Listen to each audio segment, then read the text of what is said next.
Welcome to Anarfi Discoveries. Today's video is all about what you know and didn't know about honey. We are at the honey farm harvesting honey, the process and ways we go by before getting or making honey. Please, if you are new to this channel, kindly do us a favor to subscribe, turn on your clang, that's the bell, like and comment as well. Please, you can also share for us. Sharing has always been a caring factor. Please, most people comment on our videos directly to me on our other platform. Please, it will be much appreciated if we start commenting on our YouTube channel to make it a bit interactive. There are so many chances and opportunities. Since our discoveries is more educative, people might also learn from that place too. Thank you. Good morning, What's your name?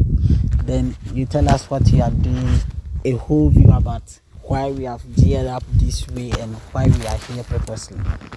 Okay, so my name is Morfit Opoku. I'm a beekeeper. Okay. I'm the CEO and founder of Morfit Apiaries.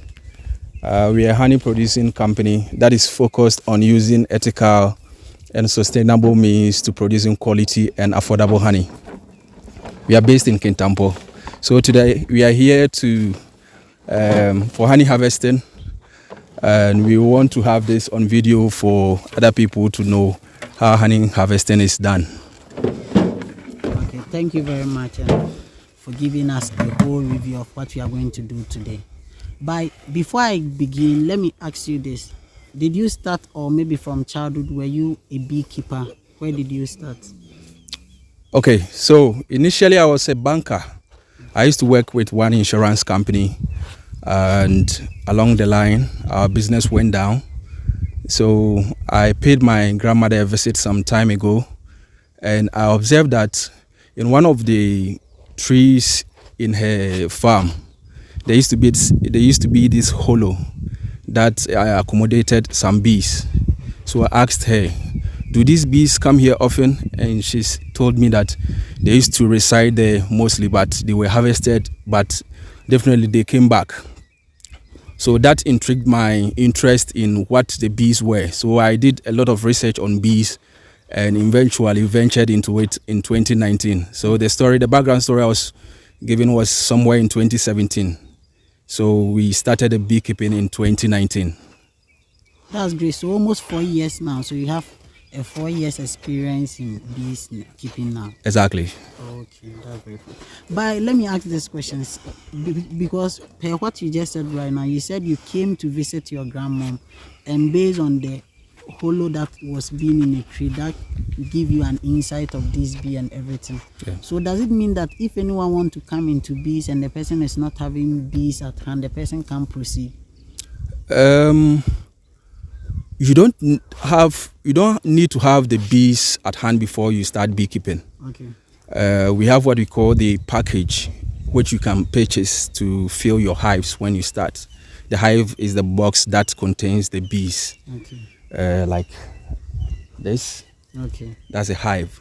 So you could get your hives before, then bait them in order to attract the bees. Okay. So if you don't have that time, you could still buy the package. But in our part of the world, bees are in abundance, so you don't need to buy a package to fill your hive. Okay. So let me ask this question. Imagine you were so fortunate to find yourself in rural community. What of those in the urban areas? How do they patronize, or how do they engage themselves into beekeeping or bee making? Beekeeping in urban areas is a kind of a difficulty. Okay. I think our laws do not permit people rearing bees in the cities. Okay. Unless, of course, you have an enclosed area where the bees cannot get access to your neighbors. But it's advisable to have your bee farm in the outskirts or in the villages. Those places, there will be plenty of forage for them to pick compared to the cities. Okay. That's very nice. So Mr. Morfit, let me ask you this question once again. How did you feel yourself or find yourself within this beekeeping, being a bank manager? As you said already, you were a bank insurance and a bank managing some bank, then you stop engaging yourself into this agriculture and also into this bee. How do you feel at the initial stage? Well, it's a very good business. Okay. You know, compared to the insurance I was doing, it was good money I was earning. But this, you are your own boss, and two, the returns from beekeeping is a recurring profit. You see, you only need just a small startup capital to invest in the equipment. Thereof, you're able to get a recurring profit. That means you would have to spend just a little on managing the hives and you reap every year. So I think the return is good, better than what I was getting in the insurance sector. Okay. So meaning that had it not been you had maybe the work you had a work breakdown in the insurance, yes, to you that ventured into this beekeeping. I wouldn't because I had a side business. It was a poultry farm. Okay. I never even thought of starting a beekeeping until I visited my grandmother. Okay. So I don't think if the business was vibrant or booming, the insurance business, we wouldn't have ventured. I wouldn't even have considered coming into beekeeping. I never knew anything about beekeeping at then. Okay, that's very nice. So currently, what are you telling viewers, those that they are unemployed? What leverage do you think they can hold on or stand on it to start a beekeeping? I would like to tell the youth, especially the Ghanaian youth, to do something for themselves. You know, people want white-collar job, and that's what they think is prestigious. But once you are able to sacrifice and venture into the lower communities, that is the rural areas, there are a lot of opportunities there. So if you venture into beekeeping, you'll be able to earn a lot for yourself without thinking of employment or the government creating employment opportunities for you. You'll be able to create your own employment. You just need dedication.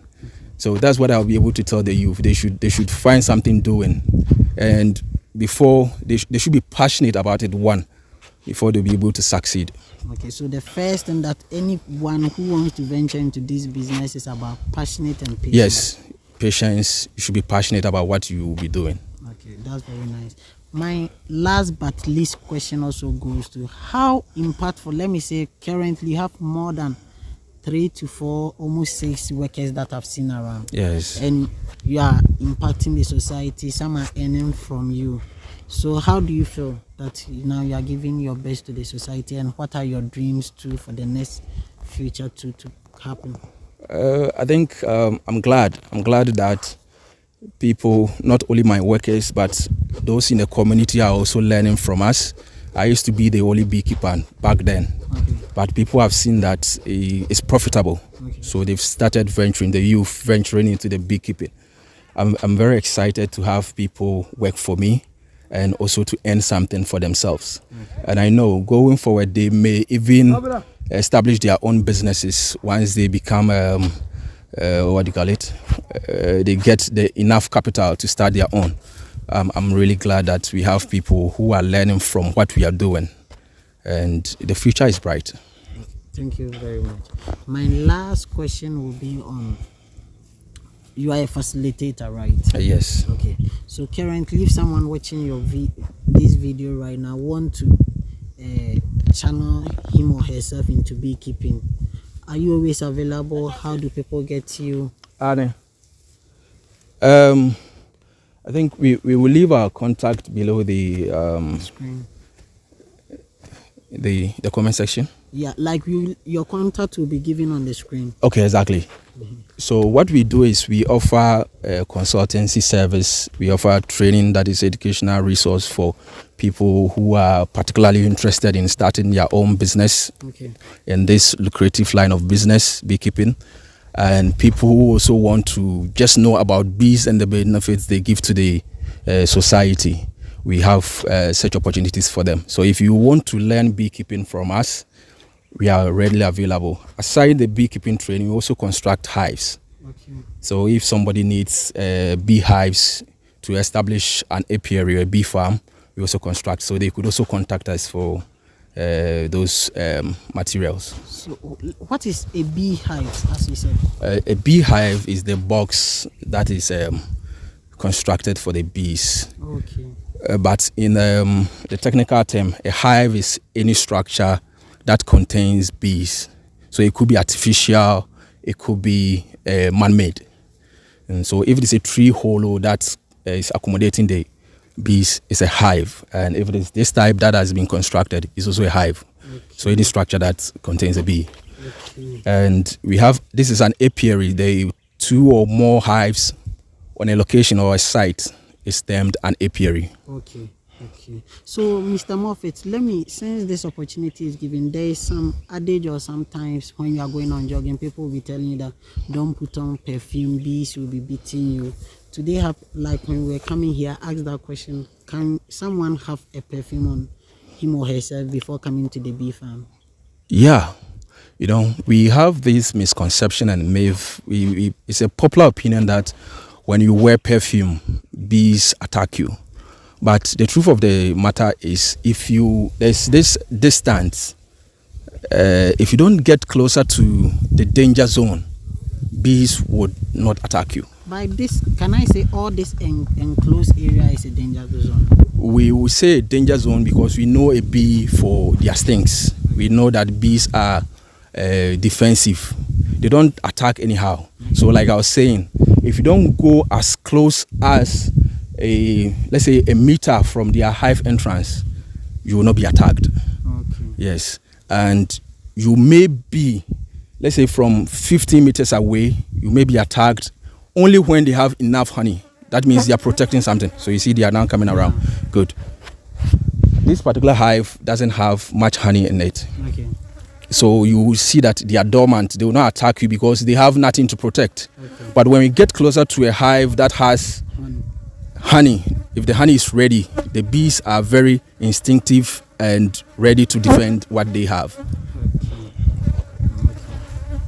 That's very nice. I think our last question, so that we proceed to whatever we are doing. Since you have the profession into beekeeping and others, now give us the essence of bees. At least 3 basic reasons why bees is so exceptional. Okay. Like not bees, honey, the functions of honey. Is it honey? Yeah. Honey or bees? I think you should give us each 3, like both the bees and the honey aspect too. Functions of bees, and also I think the marketing part of okay, bees. So let me do it this way: honey and honey products, okay. Bees and bee products. Okay. The benefits. Yes, please. The most essential part of beekeeping is the pollination service. Okay. It is estimated that about 80% of all crops or flowering plants are being pollinated by bees. Okay. So if we will get enough food that bear flowers, it means that it's the responsibility of the bees to pollinate these things for us to get food in abundance. Okay. If you take a look around, we have cashew crops around. This is an orchard for cashew. And the pollination of these trees are much dependent on the bees. So that is the most important thing we get from the bees, pollination. Okay. The other thing is the sweet substance called honey. Okay. I think it's the least expensive among all the bee products. We have the propolis. We have the bee venom. I think what you are giving to a layman like us, we don't know anything about it. Do you have any breakdown or something that you can tell the viewers or public so that we know what you are talking about? The bee venom? Yes, please. Okay, the bee venom is a let me put it in a layman's language. When a bee stings you, okay, they inject some poison into you. Okay. That is the bee venom. Okay. It is extracted and used in medicine. I think they use it to treat arthritis. Okay. Per the research I did. Okay. And we have the pollen grains. Bees harvest pollen grains and convert them into bee bread. Okay. But we have traps we use to trap these pollens, and the pollen is used as food supplements.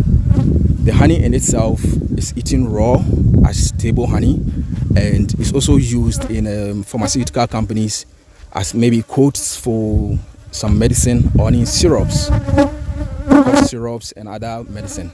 The honey is used there. And when you come to the next product, is the bee wax. Beeswax has a lot of uses. Some use it for polish, that is shoe polish, wood polish, car polish. In textile, it is used. It's also used in the pharmaceutical companies for ointment and others. So the wax has a lot of uses. And finally, we have the propolis. The propolis is a glue that is harvested from trees. We call it resin. It is converted into what we call the propolis, and it is essentially used to close gaps that the bees deem unnecessary from preventing intruders from accessing the hives. So these are basically, and the propolis is used for propolis syrup as an immune booster. So that's what the propolis is used for. So these are the functions of honey that you have given, right? Yes, that's the beekeeping products. Okay. So I mentioned the honey, I mentioned the bee wax, I mentioned the propolis, and I mentioned the pollen. That white? The white. So when the honey is in it, you see it to be white. But when it is harvested and rendered, that is when it's melted, it has a yellowish shade. So it can range from golden yellow to whitish yellow. Yes, it has those range of yellow colors. Okay. Now the bees are coming, so let's just fasten everything up. My last question is, I've seen varieties of honey. Yes. Some of them are not constructed by these bees I'm seeing. Can insects also construct bees? Because I've seen some people say they have other honey, like I've forgotten the tree name. Like not bees own. Bees are something like. Okay, we have different varieties of honey. Okay. Even these honey bees, they have several kinds of the honey bees. The European ones are less aggressive. We have the European one that is less defensive compared to the African one. And aside those honey bees, we have stingless bees. Those ones do not sting, but they also make honey. So I think that's the one you are referring to. They are like insects. Yes, they are also insects. You know, we have bees fall in one category of insects. Okay. So we have different species of bees. Okay. Yes.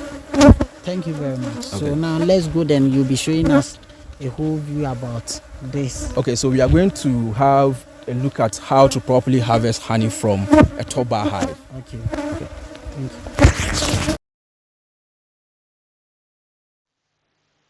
A bee smoker or beehive smoker is a device used in beekeeping to calm honey bees. Almost all beekeepers use the smoker on the field during a period of harvest. When the bees are calm, the beekeepers have harvesting smoothly on the field. Pressing the lid helps the smoker to release smoke out of the beehive smoker, which calm the bees. As Mr. Murphy said already, bees don't attack anyhow. They attack when you get close to their territory or place of abode. They attack defensively. Here, as you can see, here we are taking some honeycombs from the hive box, and they are attacking so hard than the current Moreno at Inter and Chelsea. So in this case, they press the bee smoker to release smokes on the bees to calm them down.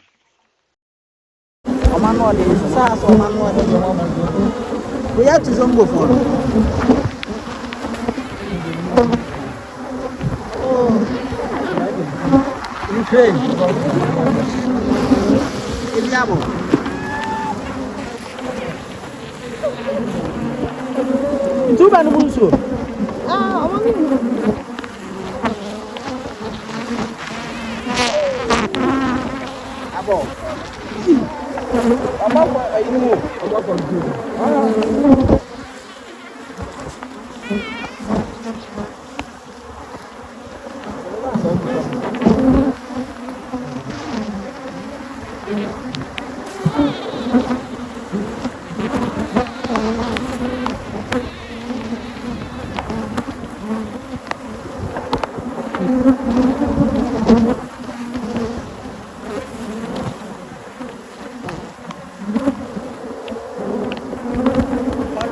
Honeycomb appears hexagonal shape.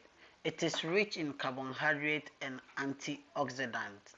It also contains trace amount of several other nutrients. Its main component is raw honey, which offers small amount of protein, vitamins, and minerals, but it is composed of 95 to 100% sugar and water. Honeycombs are made from bee wax, a substance created by worker bees. Worker bees are the bees that generate the honey. When the temperature is right, worker bees secrete wax scales from special glands in their body. They chew the wax with a bit of honey and pulling to produce the wax, the bee wax. There are varieties of honeycombs, but we will focus on what we have and what Mr. Moffat also said about. He said they have light or bright honeycomb and the black or dark honeycomb. The difference between the dark and light or bright honeycomb is just the gestation period. If this one was formed before the other, at the end of the day, the darker ones, it became dark because maybe it wasn't harvested on time, and the lighter one was harvested on time. That's just a difference. This is a bright or light honeycomb. It is not dark. It also means that it was being harvested on time. But in the same hive box, it could also be that there are some dark or black honeycombs inside, because some might form before others. So these are the honeycombs that we had on the field.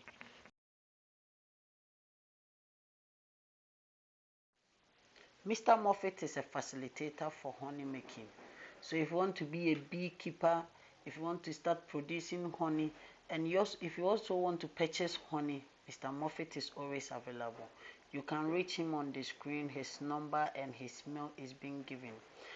You'll be going to his house for our next video. That will be the part 2 of this video. So let's stay tuned and keep watching, please. Please, if you are new to this channel, make sure you subscribe, like, comment, and click on the clang clang. Peace and love unto us all. Shalom.